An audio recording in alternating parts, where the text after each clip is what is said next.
상태에 달려 있습니다. 영혼이 병들면 망하는 것도 시간 문제겠죠. 삼손이 여자로 인해서 영혼이 굉장히 병들어 있었습니다. 그의 영혼의 비참함이 오늘 본문에 실제적으로 등장을 하게 됩니다. 영혼이 파괴되었을 때 그가 얼마나 수치를 당하게 되었고, 또 하나님의 사람으로 인해 하나님께서 얼마나 수치와 모욕을 당하게 되는지 오늘 본문을 통해서 한번 살펴볼 수 있기를 바랍니다. 먼저 21절 말씀을 보시죠. 블레셋 사람들이 그를 붙잡아 그의 눈을 빼고 끌고 가사에 내려가 놋줄로 매고 그에게 옥에서 맷돌을 돌리게 하였더라. 한 번 내리막길로 접어드니까 바닥까지 떨어지는 것이 시간 문제였습니다. 삼손은 한순간에 모든 것을 잃고 가장 비참한 인생의 밑바닥으로 굴러 떨어지는 것을 보게 됩니다. 블레셋 사람들이 철저하게 삼손을 무력하게 만듭니다. 눈알을 뽑습니다. 그리고 다시는 대항하지 못하게 한 다음 감옥의 노예로 삼아서 맷돌을 돌리게 합니다. 우리 남유다의 왕도 블레셋으로 바벨론으로 끌려갈 때 두 눈이 다 뽑히고 쇠사슬에 끌려서 그렇게 끌려간 역사도 있습니다. 두 눈을 뽑혔다라고 하는 것은 그 최대의 노예에게 줄 수 있는 수치함과 모욕감이었고, 두 눈을 뽑힌 사람은 더 이상 인격적으로 그는 사람으로서의 삶을 살 수 없다라고 하는 것이 드러내는 그런 순간이었던 것입니다. 그렇다면 무엇이 삼손으로 하여금 이렇게 비참한 자리에 갈 수 있게 그렇게 만들어 버렸을까요? 그것은 다름 아닌 죄 때문이었습니다. 삼손의 결정적인 실수는 무엇이었냐면은 드릴라를 한 사람으로만 보았다는 데 문제가 있는 것이죠. 삼손은 드릴라를 그냥 한 여자로만 보았지 드릴라 뒤에 있는 블레셋 사람들을 보지를 못했습니다. 블레셋은 5개의 도시 국가로 이루어진 그런 연합 국가인데, 블레셋에서는 이런 5개의 도시 국가들이 있었고 5 방백들이 있었고, 그 5 방백들 가운데 손짓만 하면 달려나오는 수만의 블레셋 군인들이 있었습니다. 만약 삼손이 드릴라 뒤에 있었던 블레셋의 5 방백과 블레셋의 수만의 군인들을 보았다라고 한다면 드릴라를 만나러 갈 때마다 이렇게 아무 생각 없이 나가지는 않았을 것입니다. 5 방백과 드릴라 뒤에 있는 수만의 그런 블레셋의 군대를 보았다라고 한다면 블레셋 여인, 이 드릴라라고 하는 여인 무릎 밑에서 드릴라가 유혹했던 그런 모든 유혹의 내용들을 그렇게 손쉽게 내버려 말하지는 않았을 것입니다. 18절 이하의 말씀을 보시면 드릴라는 삼손에게 계속 꼬임을 유혹을 했었고, 삼손은 결국은 자신의 머리를 밀면 된다라고 하는 그런 하나님과 삼손 사이의 비밀을 말하고 말았던 것입니다. 결국 삼손이 망한 이유는 무엇이겠습니까? 자기 영혼의 존귀함을 포기했고, 그 결과로 어떻게 되었느냐? 우리 20절 말씀 하반절 말씀해 보니까 여호와께서 이미 자기를 떠나신 줄을 깨닫지 못했다라고 성경은 분명히 기록하고 있습니다. 하나님이 자기 자신을 떠난 것을 깨닫지도 못할 만큼 삼손의 상태는 영적으로 완전히 나락에 떨어져 있는 그런 상태였고, 하나님이 떠난 줄 몰랐으니 자신을 묶었던 그런 끈도 예전처럼 손쉽게 끊을 수 있다라고 생각을 해서 손을 끊으려고 그렇게 아무리 힘을 썼지만 삼손은 더 이상 힘을 쓰지를 못했던 것입니다. 결국 자기의 영혼의 존귀함을 삼손은 귀하게 여기지 않았고, 그 결과 삼손은 하나님이 떠난 것을 알지도 못할 만큼 영적으로 그렇게 나약한 무지한 그런 상태가 되었던 것입니다. 지금까지 삼손이 힘을 발할 수 있는 능력의 근원이 어디에 있었습니까? 사자의 입을 삼손이 한순간에 찢어버리고 나귀 턱뼈로 1000명을 물리칠 수 있는 그런 힘의 근원이 다 어디서 나왔습니까? 문짝을 들고 헤브론 골짜기까지 뛰어갈 수 있는 그런 힘의 근원은 다 하나님이 삼손과 함께 하셨다라고 하는 그곳에 있었다는 것입니다. 그러나 하나님이 떠나자 보통 사람들보다 훨씬 더 못한 처지가 되고 만 것이죠. 삼손의 처지가 어떻습니까? 21절에 보니까 눈알이 뽑힌 채 맷돌을 가는 짐승과 같은 그런 일들을 하게 된 것입니다. 보통 이 맷돌이라고 하는 것은 짐승이 끄는 맷돌을 의미합니다. 그래서 굉장히 큰 맷돌이죠. 그 맷돌을 사람에게 돌리게 한다라고 하는 것은 더 이상 그를 인격으로 보지 않는다, 짐승으로 본다라고 하는 그런 의미가 담겨져 있는 것입니다. 그럼 여러분, 우리가 조금 상상력을 한번 발휘해 봤으면 좋겠습니다. 삼손이 맷돌을 돌면서 무슨 생각을 했을까요? 삼손이 맷돌을 돌면서 피눈물을 흘리면서 과연 무슨 생각을 했을까요? 저는 가만히 한번 생각을 해 보았습니다. 과연 무슨 생각을 했었을까? 처음에는 자기의 신태를 한탄했겠죠. 후회를 했겠죠. 드릴라를 원망했겠죠. 나는 그녀를 그렇게 사랑했는데 그녀가 나를 이용해서 나를 이렇게 처참한 처지에 이르게 했을까라고 하는 드릴라도 원망을 했을지도 모릅니다. 그러나 그 다음 순간에는 무엇을 했을까요? 이제는 아무도 자신을 도울 수 있는 사람은 존재하지 않는다라고 하는 생각을 했을 것입니다. 지금 이스라엘은 힘이 없지 않습니까? 이스라엘은 오히려 힘이 없고 오히려 블레셋에게 우리가 속박을 당하고 있으니까 더 이상 블레셋과 싸우지 말라라고 말하는 그런 유다 사람들의 3천 명의 사람들만 있을 정도로 그렇게 이스라엘은 힘이 없는 그런 상황에 있습니다. 그렇다고 또 삼손은 눈알까지 다 뽑힌 상태에서 여기서 벗어날 수 있는 상황은 더욱더 없었을 것입니다. 더욱이 하나님마저 자신을 떠났다는 데에 문제가 있는 겁니다. 그럼 여러분, 삼손은 지금 떨어질 수 있는 만큼 최대한 떨어진 겁니다. 더 이상 떨어질 수 있는 밑바닥은 없습니다. 여러분, 더 이상 떨어질 수 없는 밑바닥에 처해 있었을 때에 사람이 찾을 수 있는 것은 무엇이냐면 바로 하나님입니다. 우리 돌아온 탕자를 알지 않습니까? 집 나간 둘째 아들, 도무지 밑바닥에 떨어져 있는 그런 상황에서 돼지도 먹지 않는, 돼지의 먹는 그런 쥐염 열매를 마저 먹을 수밖에 없는 그런 상황 속에서 이 둘째 아들이 생각했던 것은 무엇이었냐면 바로 아버지를 생각한 겁니다. 그러면서 성경에 보니까 내 아버지 집에는 먹을 것이 많도다라고 하는 그런 생각을 하지 않습니까? 삼손도 똑같았을 것입니다. 가장 밑바닥에 떨어진 그런 상황에서 인격이라고는 도무지 찾아볼 수 없는 그런 상황에서 삼손은 드디어 하나님께 철저한 회개를 했을 것입니다. 그는 죄가 이렇게 무섭다는 것을 그제서야 알게 되는 겁니다. 자신이 떨어질 수 있는 한, 인간이 떨어질 수 있는 한 가장 처참한 자리에까지 떨어지는 그 상황 속에서 삼손은 하나님께 회개를 했을 것입니다. 삼손이 드릴라와 블레셋 사람들을 연결시키지 못한 것은 죄를 너무 쉽게 생각한 탓이었을 것입니다. 드릴라도 결국 나를 유혹하기 위해서 그렇게 온 여자였다는 것을 삼손은 그 당시에는 전혀 깨닫지 못했다는 것입니다. 드릴라와 블레셋 사람들과 눈알이 뽑힌 채 맷돌을 돌리는 비참한 처지 속에서 사람이 할 수 있는 마지막 방법은 하나님께 매달리는 것밖에 없었습니다. 여러분, 자신을 인정하고 하나님께 회개하자 하나님의 임재가 조금씩 느껴지기 시작을 합니다. 하나님은 언제든지 자신에게로 달려오는 사람을 외면하시는 적이 없습니다. 돌아온 둘째 아들을 향하여서 아버지가 맨발로 뛰어나가서 그리고 그 아들에게 자신의 모든 직위를 다시 한번 회복시켜주고 큰 잔치를 벌려주신 그 아버지의 마음이 바로 하나님의 마음 아니겠습니까? 아들은 어떻습니까? 아버지의 집에 들어가서 나는 종의 품꾼으로 하나만 삼아도 좋겠다라고 하는 아버지에 대한 잘못된 지식을 갖고 있었지만은 그 아버지는 아들이 돌아오자마자 아들을 끌어안고 손에 가락지를 끼워주고 신발을 신기고 새 옷으로 갈아입히고 온 저 동네 사람들을 다 끌어모아서 잔치를 벌켜주는 것이 바로 집 나간 아들이 돌아왔을 때의 아버지의 반응입니다. 그 아버지의 반응이 오늘 삼손이 회개하고 기도하자 하나님에게서 동일하게 느껴지기 시작을 합니다.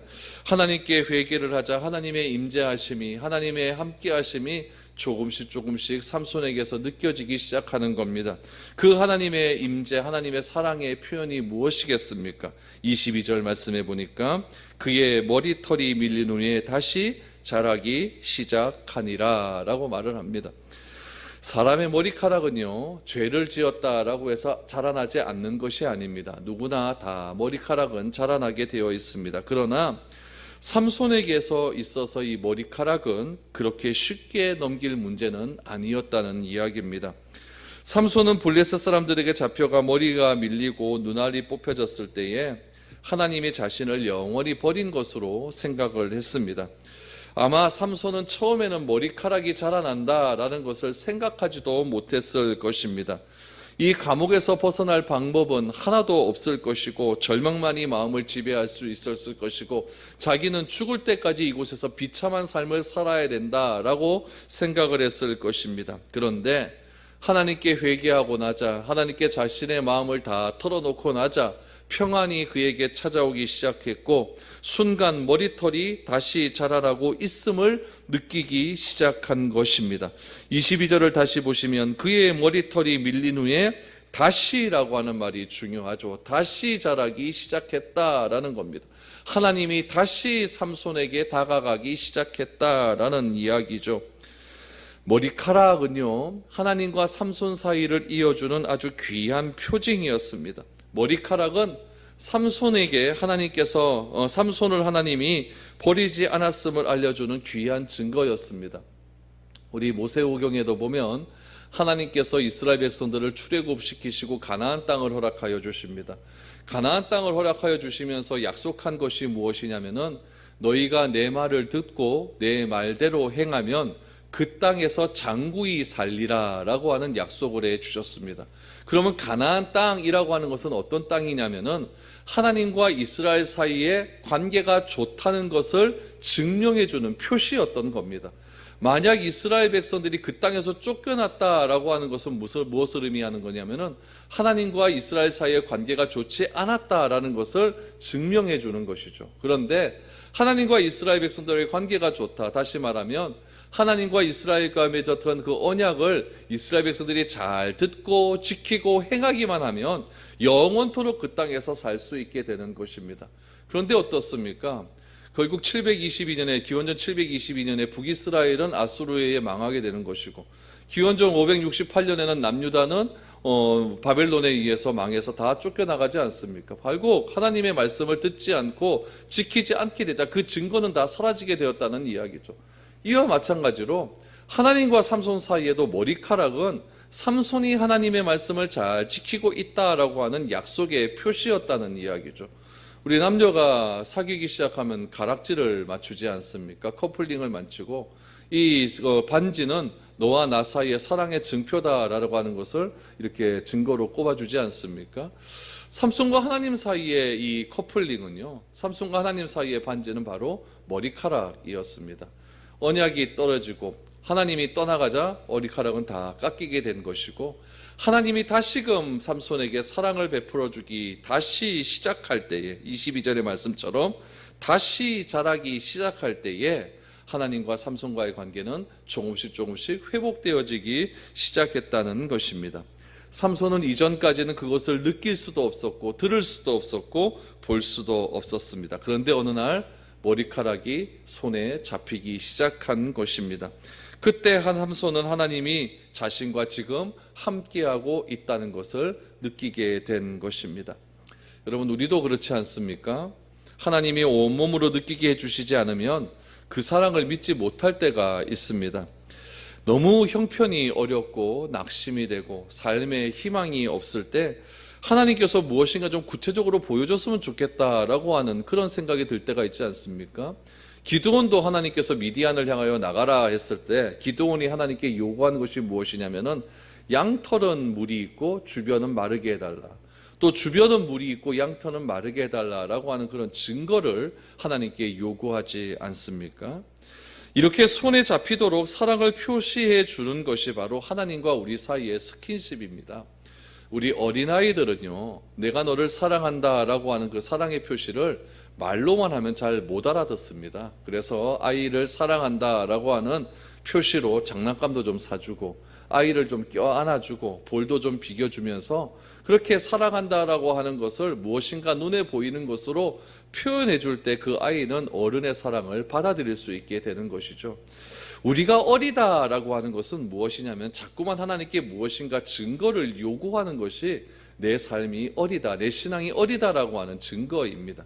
하나님은 지금 충분히 우리에게 사랑의 편지를 보내어 주셨거든요. 그것이 무엇이냐면은 성경 말씀입니다. 성경을 말씀을 통하여서 하나님이 나를 사랑하다는 것을 마음껏 표시해 주셨습니다.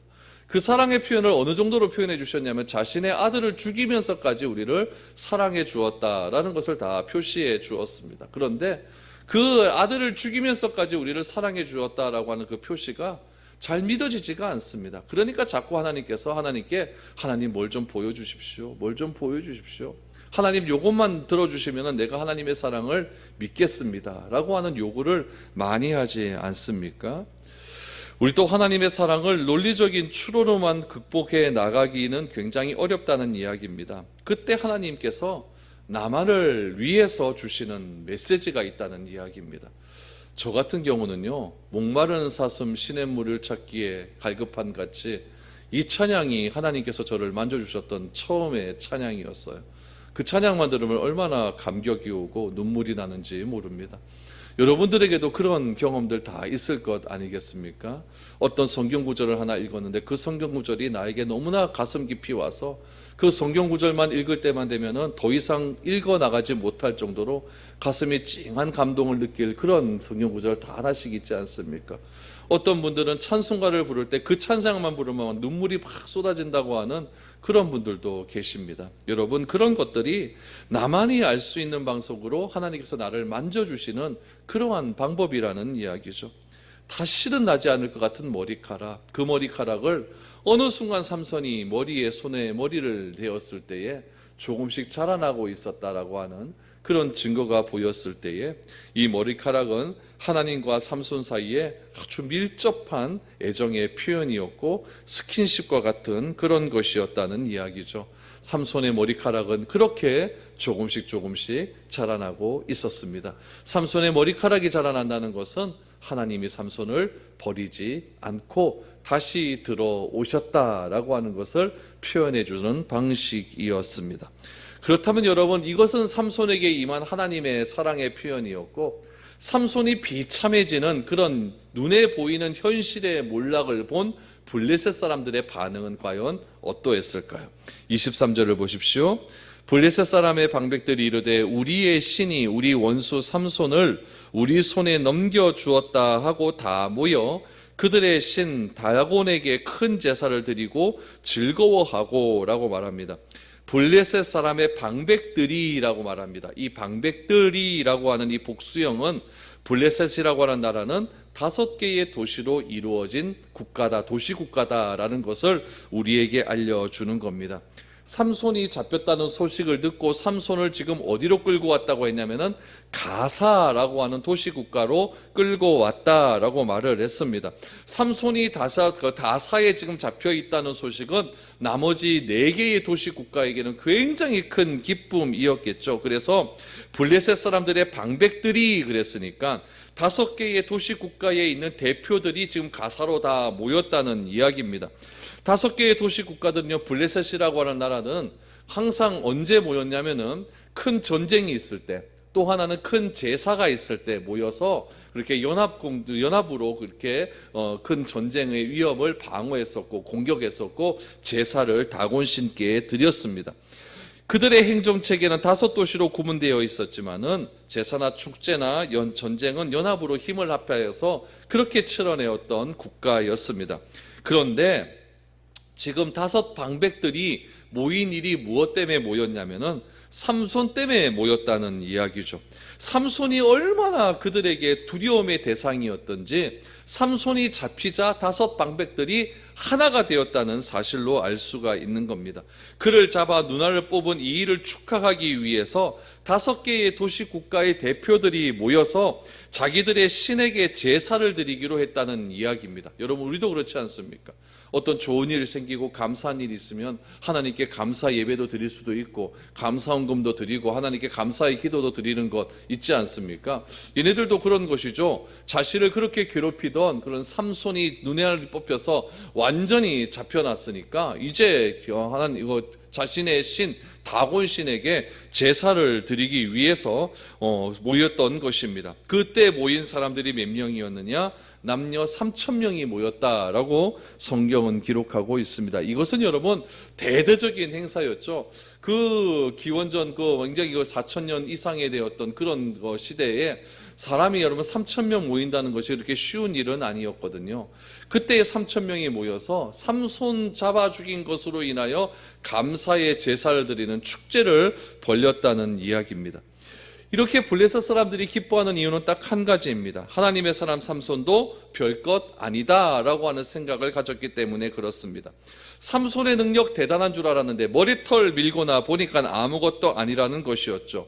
삼손의 입장에서 보면 머리털 다 밀리고 눈알 뽑히고 큰 맷돌을 돌리고 있는 것은 삼손의 인격은 다 없는 것이고 짐승과 같은 그런 존재로 되었다는 이야기죠. 그저 블레셋 사람들의 놀이개이자 노예의 신분밖에 되지 않았던 것입니다. 이 사실이 블레셋 사람들에게는 너무나 큰 기쁨이었다는 이야기죠. 그런데 여러분, 이 블레셋 사람의 어리석음이 여기서 나타나는 겁니다. 블레셋 사람들이 모르고 있는 것이 하나 있었어요. 삼손이 몰락한 이유가 어디 있느냐, 이것을 좀 찾아봐야 됩니다. 삼손이 몰락한 이유는 여러분, 블레셋 사람이 잘해서 몰락한 겁니까? 그거 아니라는 이야기죠. 삼손이 지금 이렇게 이 비참한 처지에 임하게 된 것은 블레셋 사람이 잘해서 그런 것이 아니라 삼손의 타락 때문에 그렇다는 이야기죠. 그렇다면 여러분, 블레셋 사람들은 무엇을 두려워해야 되냐면은 삼손의 타락함을 통하여서 하나님께서 삼손의 타락 때문에 저 정도 지경까지 삼손을 완전히 밑바닥까지 떨어뜨렸다라고 한다면은 블레셋 사람들의 죄, 자기들이 저지른 죄를 보고 하나님께서 어느 정도로 자신을 벌하실 것인가, 이것을 생각해야 된다는 이야기죠. 삼손의 타락, 이것을 통해서 하나님께서 삼손에게 내리신 벌은 무엇이냐면은 눈알 뽑고 맷돌 가는 거였습니다. 그럼 블레셋 사람들은 삼손보다 덜 죄를 지었겠습니까? 아닙니다. 블레셋 사람들의 죄는요, 삼손이 1의 죄를 지었다면 블레셋 사람은 10의 죄를 진 겁니다. 그러면은 블레셋 사람들은 지금 어느 정도로 하나님께서 징벌을 해야 되는, 목을 쳐도 완전히 치는 그런 징벌을 내리는 것이 맞는 것이죠. 그러나 블레셋 사람들은 비참해질 대로 비참해진 삼손의 그 현실이 자신들이 잘나서 그렇게 되었다라고 생각을 하는 겁니다. 삼손의 현실은 블레셋 사람들이 잘해서 그런 것이 아니라 삼손의 타락 때문이었다는 거죠. 그렇다면은 우리가 알아야 될 것은 무엇이냐면은 하나님을 믿는 사람이 정말 죄를 지어서 저렇게 하나님으로부터 징벌을 받았다라고 한다면 그 징벌받는 모습을 통해서 나를 봐야 된다는 이야기죠. 저 정도로의 죄를 짓고 저 정도 징벌을 받았다면은 내가 이렇게 있는, 내가 저 사람보다 더 많은 죄를 지었는데 그럼에도 불구하고 나를 이렇게 살려두신 이유는 하나님께서 틀림없이 무엇인가 메시지를 주시기 위함이라는 것을 알아야 된다는 이야기죠. 근데 블레셋 사람들은 그런 것을 도저히 알지 못했다는 이야기입니다. 왜 몰랐을까요? 하나님을 모르기 때문에 그렇다는 이야기죠. 그래서 블레셋 사람들이 하는 일은 무엇이냐면은 하나님의 사람, 다시 말하면은 자신을 괴롭힌 저 삼손을 어떻게 하면 더 수치를 줄 것인가, 거기에만 집중해 있다는 이야기죠. 24절 25절 보십시오. 백성들도 삼손을 보았으므로 이르되, 여기서 말하는 백성은 블레셋 백성입니다. 우리의 땅을 망쳐놓고 우리의 많은 사람을 죽인 원수를 우리의 신이 우리 손에 넘겨주었다 하고 자기들의 신을 찬양하며 그들의 마음이 즐거울 때에 이르되, 삼손을 불러다가 우리를 위하여 제주를 부리게 하자 하고 옥에서 삼손을 불러내매 삼손이 그를 위하여 제주를 부리니라. 그들이 삼손을 두 기둥 사이에 세웠더니 라고 말합니다. 여기서 블레셋 사람이 잘못 알고 있는 것이 무엇입니까? 우리의 신이 우리 손에 넘겨주었다라는 말입니다. 우리의 신이 우리의 손에 넘겨주었다. 여러분, 블레셋 사람에게 삼손을 넘겨준 것은 다곤 신이 넘겨주었습니까? 아닙니다. 하나님이 떠나자 그렇게 넘어간 것 뿐이었습니다. 이 세상 사람들이 살 수 있는 유일한 길은 고통당하는 하나님의 백성을 불쌍히 여기는 거여야 됩니다. 하나님이 얼마나 의롭고 공의로운 분인지를 생각할 수 있어야 된다는 이야기죠.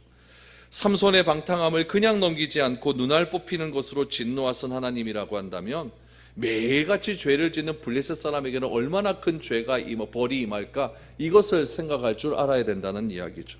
그러나 블레셋 사람들은 전혀 그것을 인식하지 못하고 있었습니다. 교회에 다니는 사람도 마찬가지죠. 하나님을 알지 못하면 이것과 똑같다는 이야기죠. 교회 다니면 뭐합니까? 하나님에 대해서 알지 못하는데요. 하나님에 대해서 알지 못하면은 지금 이런 상황과 똑같은 일들이 교회 안에도 동일하게 임할 수밖에 없다는 이야기입니다. 여러분, 하나님의 백성이 가장 비참해지는 때가 바로 이런 때입니다. 그동안 믿음으로 온전히 살지 못한 것은 부인할 수 없는 사실이지만 나 때문에 나의 죄 때문에 하나님이 세상 사람들에게 조롱을 받고 하나님이 없다라고 세상 사람들에게 말하는 것은 여러분, 하나님을 믿는 그리스도인들에게 있어서는 가장 비참한 일인 것입니다. 삼손의 비참함은 눈알이 뽑히고 맷돌을 돌리고 여러분, 이것에 있는 것이 아닙니다. 삼손 한 사람으로 인하여서 하나님의 존재가 조롱받고 있다는 그것이 가장 비참한 삶이라는 이야기죠. 이때 하나님께 삼손이 기도를 합니다. 삼손의 기도가 오늘 사사기에 보면 딱 2번 나옵니다. 첫 번째 기도는 무엇이냐면은 1000명을 물리치지 않습니까? 나귀턱뼈로 1000명을 물리치고 나서 하나님의 성령이 떠나가 버리자 급격하게 삼손에게 육체적인 연약함이 오게 됩니다. 그러면서 목이 말라 죽을 지경이 되었습니다. 그러자 하나님께 간절히 기도를 하죠. 하나님, 내가 목이 말라 죽게 되었습니다. 그러자 샘물이 터져 나옵니다. 그 샘물을 무엇이라고 했습니까? 에낙고레라고 말하지 않습니까? 그때 삼손이 하나님께 간절히 기도를 합니다. 2번째 기도가 나옵니다. 비참한 상황에서 하나님께 간절히 기도하는데 28절의 말씀에 보면은 삼손의 기도가 나오는데 3가지의 기도입니다. 28절을 보십시오. 삼손이 여호와께 부르짖어 이르되 주 여호와여 구하옵나니 나를 생각하옵소서.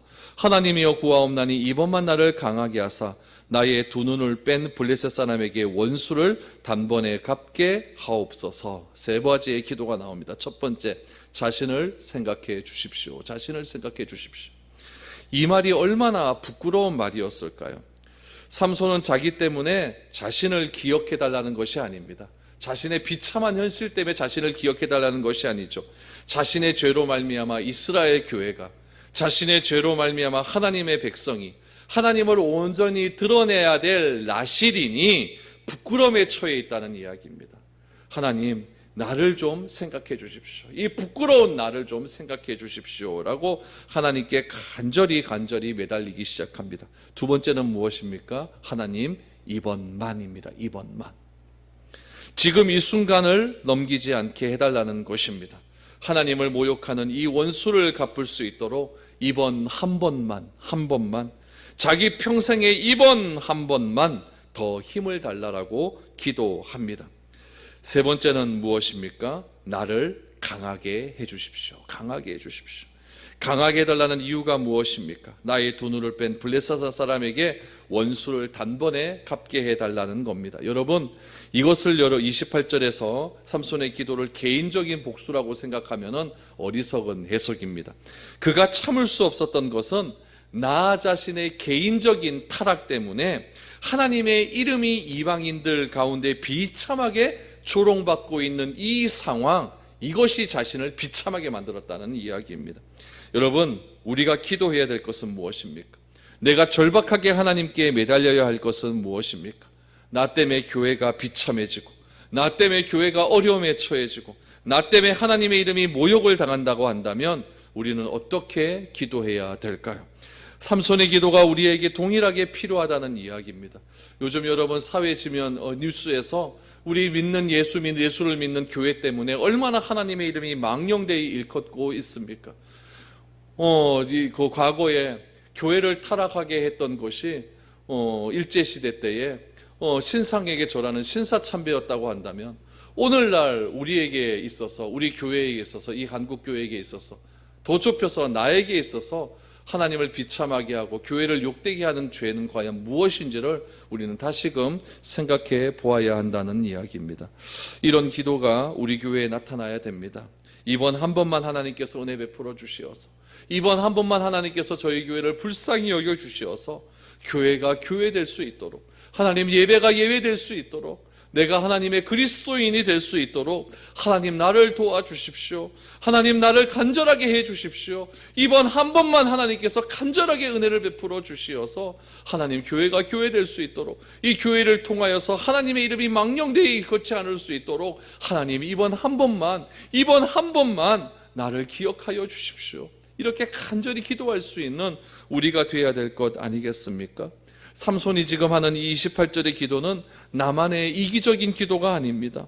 먼저 하나님의 나라와 그 의를 구함을 통하여서 이 모든 일이 이루어질 수 있는 그런 기도. 하나님, 이번 한 번만 나를 강하게 하사, 하나님, 이번 한 번만 나에게 은혜를 베풀어 주시어서 하나님의 이름이 도무지 높여날 수 있도록 이 교회를 불쌍히 여겨 주옵소서. 이렇게 간절히 하나님께 기도하는 삼손의 모습을 우리는 보게 되는 것입니다.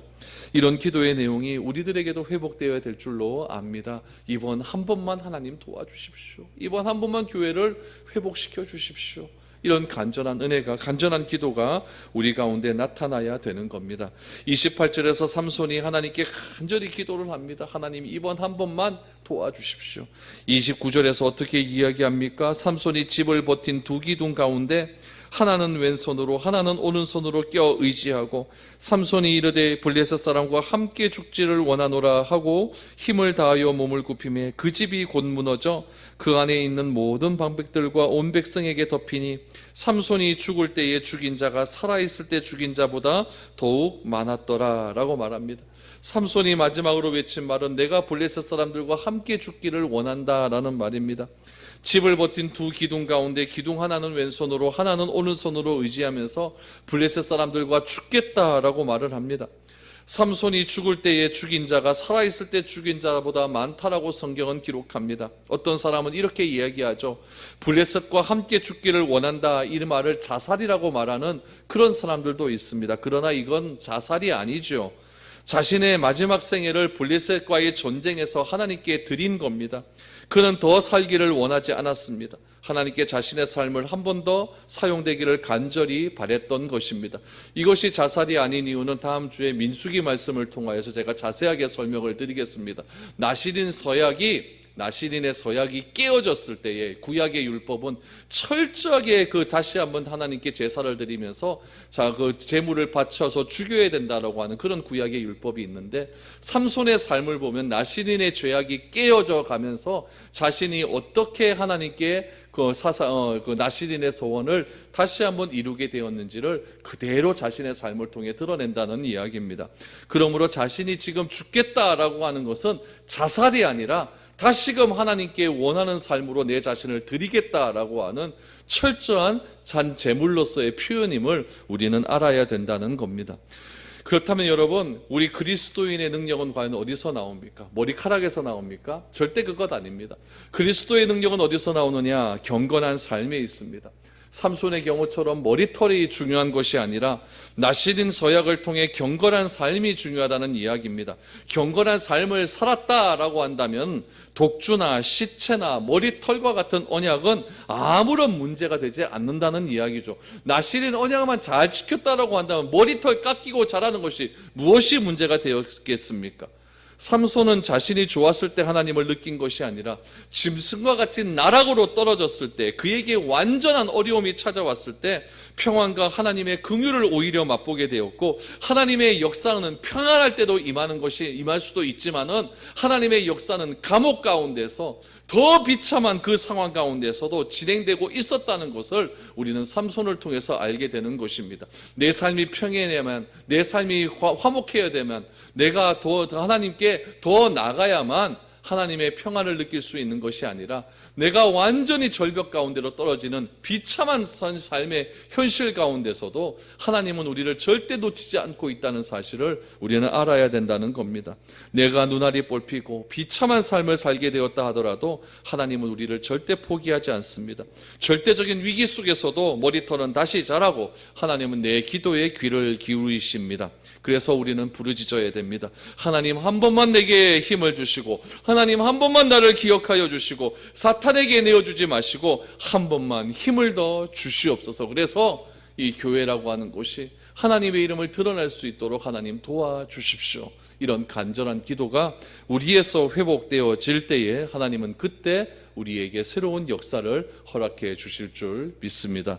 이런 은혜가 우리 모두에게 넘쳐남을 통하여서 하나님께 간절히 간구할 수 있는 우리 모두가 될 수 있기를 축복드리겠습니다.